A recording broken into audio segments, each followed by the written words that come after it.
ছাত্র ইস্টু শিক্ষক পিটিআর 30:1 প্রাথমিকে, আপার প্রাইমারিতে 35:1। এটা সমস্ত বিদ্যালয়ের ক্ষেত্রে প্রযোজ্য, শিক্ষার অধিকার আইন 2009। কিন্তু আছে কি 30:1? নেই। যেমন নেই তেমন 30:1 থেকে আরো বেশি রেশিও আছে। অর্থাৎ বলতে চাইছি যে ছাত্র ইস্টু শিক্ষক অনুপাত ছাত্রের থেকে শিক্ষক সংখ্যা বেশি অনুপাতে এরকম বহু বিদ্যালয় আছে, আর সেগুলো শহরে। আর ছাত্রের থেকে শিক্ষক কম, এটা গ্রামে। গ্রামের স্কুলগুলোতে শিক্ষক ছিল, কিন্তু উৎসশ্রী পোর্টাল চালু হওয়ার পর সেই উৎসশ্রী পোর্টালের ফায়দা নিয়ে বাড়ির কাছাকাছি সব বিদ্যালয়গুলোতে ট্রান্সফার নিয়ে চলে গেছে শহরে যারা শিক্ষক ছিলেন। অথচ ভুলে গেলে চলবে না যে ওই শহরের ছেলেগুলোর ভ্যাকেন্সি ছিল গ্রামে।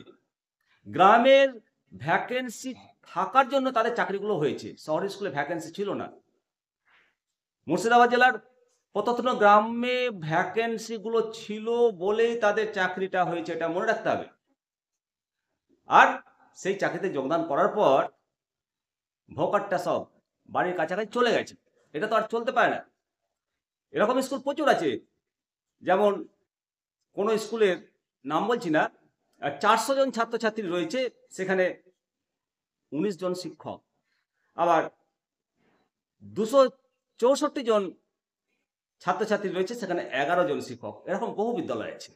আবার এরকম বিদ্যালয় আছে 250 জন ছাত্রছাত্রী, মাত্র 2 জন সহকারী শিক্ষক, 1 জন প্রধান শিক্ষক, কোনো পার্শ্ব শিক্ষক নেই। কি করে চলে বিদ্যালয়গুলো? এই বৈষম্য কেন? কেন এই বৈষম্য হবে? এই অভিযোগে কলকাতা হাইকোর্টে মামলা ঠুকেছিলেন মুর্শিদাবাদ জেলার ধুলিয়ান চক্রে, সম্ভবত অদ্বৈতনগর প্রাথমিক বিদ্যালয়ের শিক্ষক।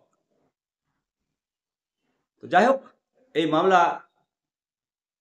ঠুকেছিলেন এবং সেই মামলার রায়ে মহামান্য কলকাতা হাইকোর্টের মাননীয় বিচারপতি বিশ্বজিৎ বসু মশাই উনি সারপ্লাস আইডেন্টিফাই করে সমস্ত শিক্ষককে সারপ্লাস বদলির নির্দেশ দিয়েছেন।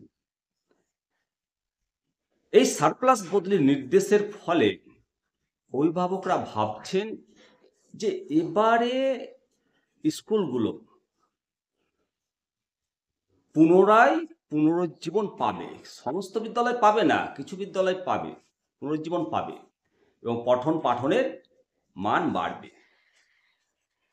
আপনারা যদি মুর্শিদাবাদ জেলার পরিসংখ্যান শুনেন, মুর্শিদাবাদ জেলাতে মোট 3182টি প্রাথমিক বিদ্যালয় রয়েছে এবং এখানে কত পড়ুয়া আছে জানেন?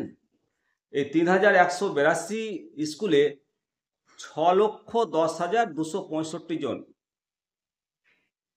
ছাত্রছাত্রী পড়াশোনা করে, আর শিক্ষক সংখ্যা প্রায় 13,000। 13,000 বলে ভুল হবে, 13,000 থেকে কিছু বেশি। তবে ছাত্র শিক্ষক রেশিও অনুসারে এই জেলাতেও কিন্তু ঘাটতি রয়েছে।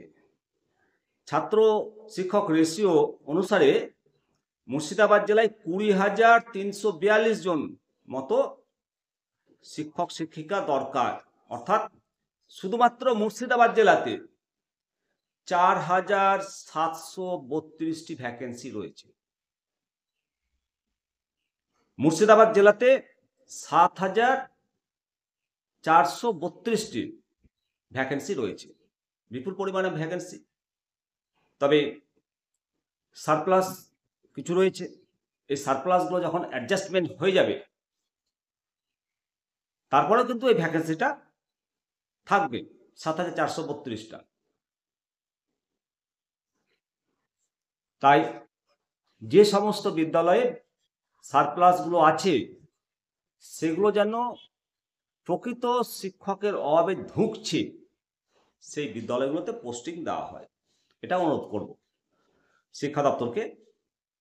তবে এর সঙ্গে নিয়োগ অবশ্যই দরকার, কারণ এই যে ভ্যাকেন্সি ৭,৪৩২টা একটা জেলাতে,